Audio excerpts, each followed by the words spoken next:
Thank you very much. Welcome. Thank you for having me. It's great to be here with the National Congress of American Indians. I am Brandon Beach. I'm the 46th Treasurer of the United States. Tell you a little bit about myself. I grew up in Louisiana, in New Orleans. I went to LSU. I don't know if there's any Tiger fans in here, but went to LSU. Go Tigers. It's hard to believe I was a C student from LSU and I'm the Treasurer of the United States, but it did happen. So anything in America can happen. I do want to tell you a little bit about the Treasury's office. A lot of people say, what does the Treasurer of the United States do? We're over the Bureau of Engraving and Printing, which we print money, paper currency, and we have two locations, one in Washington, D.C., one in Dallas, Fort Worth, and we also work with the Federal Reserve and the Secret Service on anti-counterfeiting of $100 bills and $20 bills and so on. We also are over the U.S. Mint, and we have 4 mints. We have Philadelphia, we have Denver, we have West Point, New York, and San Francisco. Most of the quarters, dimes, and nickels are done out of Denver and Philadelphia, and then the commemorative coins, the Superman, the Batman, the Silver Eagles are done out of San Francisco.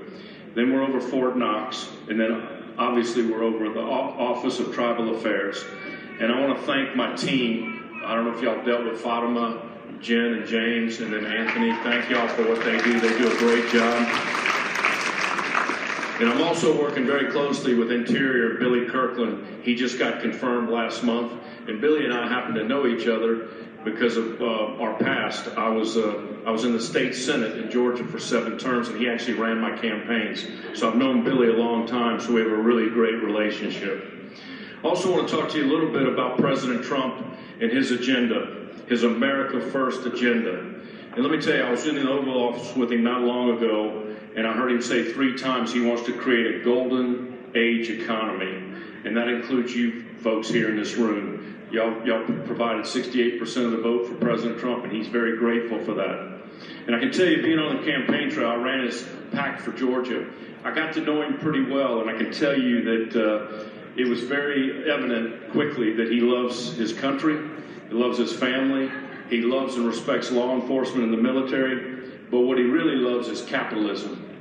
He wants you, your kids, and your grandkids to be able to pursue the American dream and be successful. And we want to make sure that every zip code in this country has the opportunity to be successful and prosperous, and that includes all of your communities. And let me be very clear. We don't believe government creates jobs. We believe you do, the private sector. But what we can do is create a conducive environment through fair trade tariffs, lower taxes, less regulation, educated workforce, and infrastructure investment, both roads and bridges and what I call 21st century infrastructure, whether it's Starlink or the right fiber in the ground or cell towers. And I think that's where we can help everybody in this room, making sure that we have connectivity for every zip code in this country. It's a common sense agenda that we really want to concentrate on common sense ideas. And I don't know if y'all saw, but last Wednesday I was in Philadelphia and I struck the last penny. I stamped the last penny. After 232 years, the pennies are going out of existence. And the reason for that is the demand went down. Pre-COVID, we were doing about 9 billion pennies a year. Last year, we only produced 2 billion. And the cost went from 1 cent to 4 cents. So I went to LSU and I said, that math just doesn't work. We don't need to be spending that kind of money for 1 cent penny, triple the cost. So it's going to save the taxpayers $56 million alone in production cost. So we thought that was a good idea. Now, let me be very clear. I want to be crystal clear. We have over 300 billion pennies in circulation. It's still legal tender. We're still going to accept the penny, but eventually, over years, it will run out and we'll have to round up to a nickel. So that's where we're at on that. We also are looking at the nickel. The nickel costs 13.8 cents to produce, but we're having legislation drafted to where we could go to a different zinc and produce a nickel for right at 4 cents. So we're working on that. The other thing we're working on that I think I'll get an applause for, and I think it's good news for you, is IRS rules and regulations.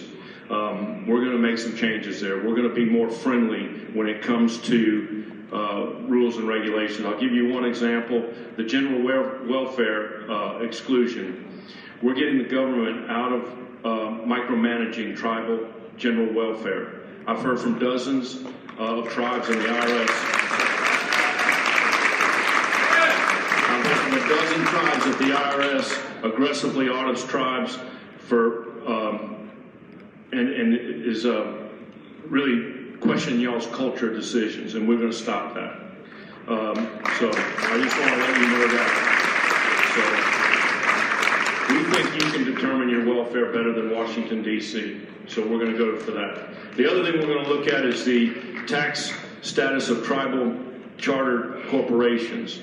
This year we will issue a rule confirming that wholly owned tribal business have the same tax status as their government. This question has been pending for 30 plus years, and we're going to fix it. We have a new IRS CEO. Secretary Besson is now the IRS secretary, but we've hired a CEO. He was the former CEO of Fiserv. He's going to go in there, and I will promise you this, standing here today, the IRS is now going to become customer friendly, okay? We will become customer friendly.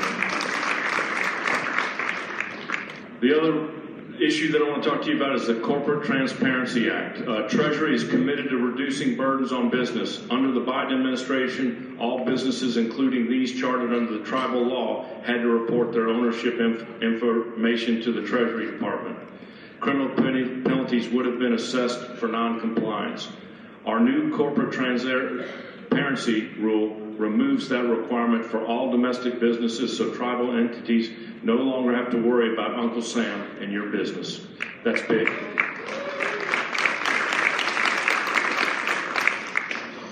The last couple things I want to talk about, the Executive Order 14247, and that's modernizing payments. We were going to go to a cashless, all electronic payments.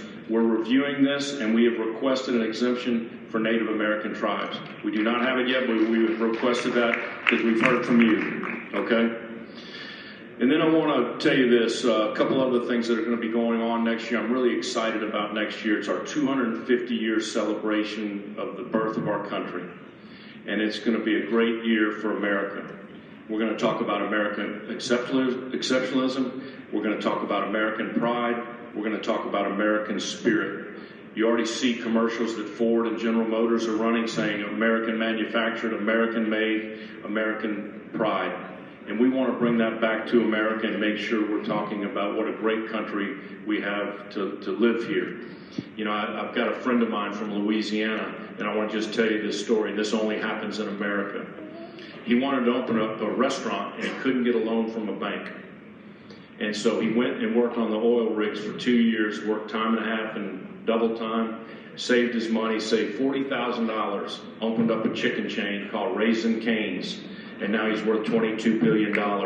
Folks, that only happens in America. And that's what we've got to do, is create that American spirit. The other thing we've got going on in this country next year, if you're a soccer fan, we've got the FIFA World Cup. And we're really excited about that, having these World Cup matches in America. And we're actually going to do the coins. We're going to do the FIFA commemorative coins and the medals for them, and we're excited about doing that. So in closing, I want to just say this. You have a friend in the Trump administration. You have a friend in the Treasury. You have a friend with the Treasurer of the United States. I've embraced this role. I've been to Idaho, I've been to Portland, Oregon, I've been to Marksville, Louisiana, and we want to make sure you have the tools in your toolbox to be successful when it comes to economic prosperity. I want you to know that I have an open door policy. I'm available. If any of you need me, please call me. Anthony, my chief of staff, is right here.